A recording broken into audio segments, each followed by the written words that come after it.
حضور پاک صلی اللہ تعالیٰ علیہ وسلم نے رمضان المبارک کو 3 عشروں میں تقسیم فرما کر بتا دیا کہ پہلا عشرہ پہلے 10 دن خدا کی رحمت نازل ہونے کے دن ہیں، دوسرا عشرہ خدا کی طرف سے گناہوں کی بخشش کے دن ہیں، اور تیسرا عشرہ آخری 10 یا 9 دن آگ سے گناہگاروں کی آزادی کے دن ہیں۔ تو حضور پاک صلی اللہ تعالیٰ علیہ وسلم کے ارشاد کا منشا یہ ہے کہ جو بھی مسلمان روزوں کی پابندی کرتا ہے، نمازوں کی پابندی کرتا ہے، نیک عمل کرتا ہے، تو اللہ تعالیٰ ان کے بے شمار گناہوں کو ان کے اعمال سے مٹانے کا حکم دے دیتا ہے، اور پھر رمضان کے آخری دنوں میں ان کے جنتی ہونے کا اعلان کر دیا جاتا ہے۔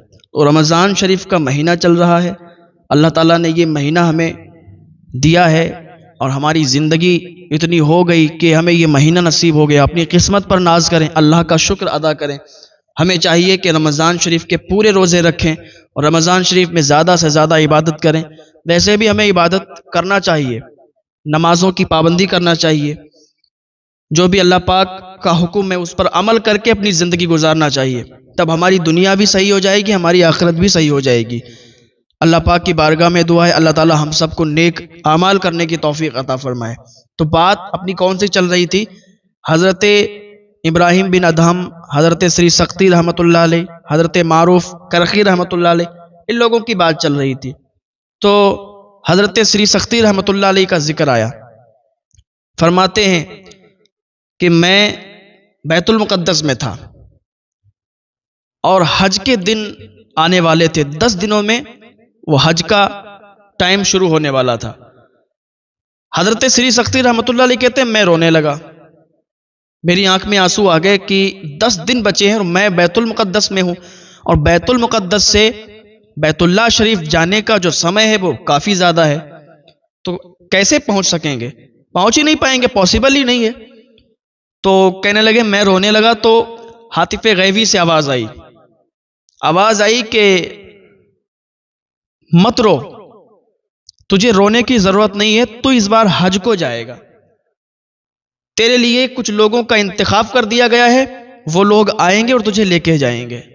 حضرت سری سختی رحمۃ اللہ علیہ نے جب یہ آواز سنی تو کہتے ہیں پھر میں اور زیادہ تیز رونے لگا کہ ابھی تو میں سوچ رہا تھا کہ میں حج پہ نہیں جا پاؤں گا، لیکن اللہ رب العزت اتنا مہربان ہوا، اللہ رب العزت نے فضل و کرم فرمایا، میرے دل میں ارادہ تھا کہ میں حج کو جاؤں گا، لیکن کیسے جاؤں گا، بس یہی سوچ رہا تھا کہ اللہ رب العزت نے یہ میری دعا، میری تمنا، میری آرزو پوری کر دی۔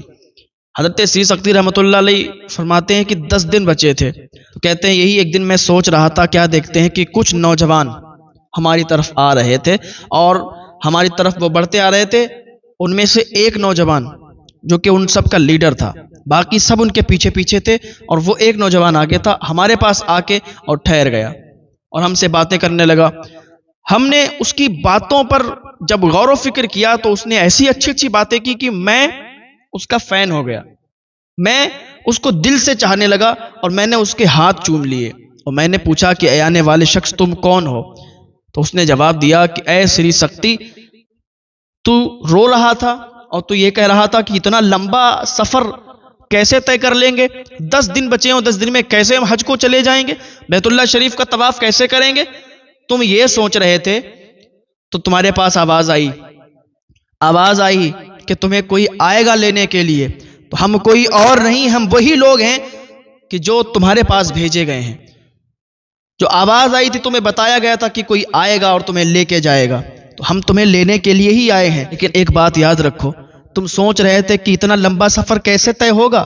سنو، جو سورج ہے یہ مشرق سے مغرب جاتا ہے، مشرق سے مغرب یہ چکر لگاتا ہے، اور ایک دن میں ہی اس کا چکر پورا ہو جاتا ہے۔ کیا مشرق سے مغرب تک تھوڑا فاصلہ ہے؟ کتنا فاصلہ ہے؟ حضرت سری سختی رحمۃ اللہ علیہ کہتے ہیں بہت فاصلہ ہے۔ تو کیا پھر مشرق سے مغرب تک سورج ایک دن میں کیسے پہنچ جاتا ہے؟ تو نے یہ تو خیال کیا ہوتا کہ ساری چیزیں، یہ سارا نظام اللہ کا ہے، یہ زمین اللہ کی ہے، یہ آسمان اللہ کا ہے، یہ چرند پرند، شجر و حجر، پہاڑ کی سختی، یہ موم کی نرمی، یہ ہیرے کی جھلک، یہ سونے کی چمک، یہ سب اللہ کا نظام ہے، ان سب کا چلانے والا اللہ ہے، ایک ہی ذات ہے، کون؟ اللہ ہے۔ آسمان کو بنانے والا بھی میرا اللہ، زمین کو بنانے والا بھی میرا اللہ، پہاڑوں کو بنانے والا بھی میرا اللہ، ساری دنیا کو، ساری کائنات کو بنانے والا میرا اللہ۔ اے سری سختی، تم بھول گئے کہ سب نظام کو چلانے والا اللہ ہے، تو تم یہ کیوں بھول گئے کہ ہم اسی رب کے بندے ہیں جس نے ساری کائنات کو بنایا ہے، جس نے سارے نظام کو بنایا ہے اور سارا نظام چلا رہا ہے، ہم اسی کے بندے ہیں۔ ہم یہ کیسے سوچ سکتے ہیں کہ اتنا لمبا سفر ہمارے لیے بہت زیادہ ہے؟ اللہ کے حکم سے، اللہ کے فضل و کرم سے اتنا لمبا سفر ہم لوگوں کے لیے کچھ بھی نہیں ہے۔ اللہ کی عطاؤں میں کوئی کمی نہیں ہے۔ اللہ رب العزت عطا فرماتا ہے، بندے اللہ سے مانگتے ہیں اور اللہ عطا فرماتا ہے۔ تو تم یہ مت سوچو کہ اتنا لمبا سفر تم کیسے طے کرو گے۔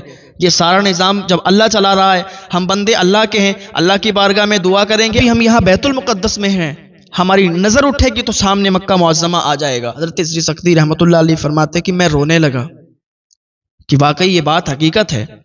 حضرت سری سختی رحمۃ اللہ علیہ اس کے پھر ہاتھ چومتے ہیں اور کہتے ہیں جیسی آپ کی مرضی۔ وہ جو نوجوان تھے وہ نماز ادا کرتے ہیں اور نماز ادا کرنے کے بعد پھر وہاں سے چلنے لگتے ہیں۔ جب وہاں سے چلتے ہیں تو ابھی تھوڑی دور ہی چلے تھے تو کیا دیکھتے ہیں کہ مکہ معظمہ سامنے نظر آنے لگا اور وہاں کے محلات، وہاں کے پہاڑ سامنے نظر آنے لگے۔ میں رونے لگا، میری آنکھوں سے آنسو نکلنے لگے۔ واقعی جو اللہ چاہتا ہے وہ ہوتا ہے۔ ہم بیت المقدس میں تھے اور تھوڑا سا چلے اور سامنے مکہ معظمہ نظر آنے لگا ہے۔ اللہ والوں کی یہ شان ہوا کرتی ہے کہ ان کے لیے یہ زمین سمٹ جایا کرتی ہے، ان کے لیے یہ راستے، یہ سفر کوئی معنی نہیں رکھتے۔ ہاں، وہ اللہ پر یقین کرتے ہیں۔ روزے رمضان شریف کا مہینہ چل رہا ہے اور رمضان شریف میں بھی بہت سارے لوگ روزے نہیں رکھ رہے ہیں۔ یہ مہینہ، یہ بابرکت مہینہ ملا ہے، ہم تھوڑی سی بھوک اور پیاس سے گھبرا جاتے ہیں۔ آپ نے سنا ہو، آپ نے دیکھا ہو کہ روزہ رکھ کے وہ شخص بھوک اور پیاس میں مر گیا۔ کتنی زیادہ گرمی ہو، کتنی شدت کے ساتھ گرمی ہو، لیکن کبھی میں نے تو یہ نہیں سنا، نہ دیکھا میں نے، نہ کسی اور سے سنا کہ روزے کی حالت میں روزہ رکھ کے وہ مر گیا ہو۔ ایسا کوئی نہیں ہے۔ بس اللہ رب العزت پر یقین رکھو، اللہ پر بھروسہ رکھو۔ رمضان شریف کا مہینہ ملا ہے تو رمضان شریف میں روزے رکھو، اللہ تعالیٰ آپ کے روزوں کو قبول فرمائے گا۔ اللہ تعالیٰ ہم سب کی عبادت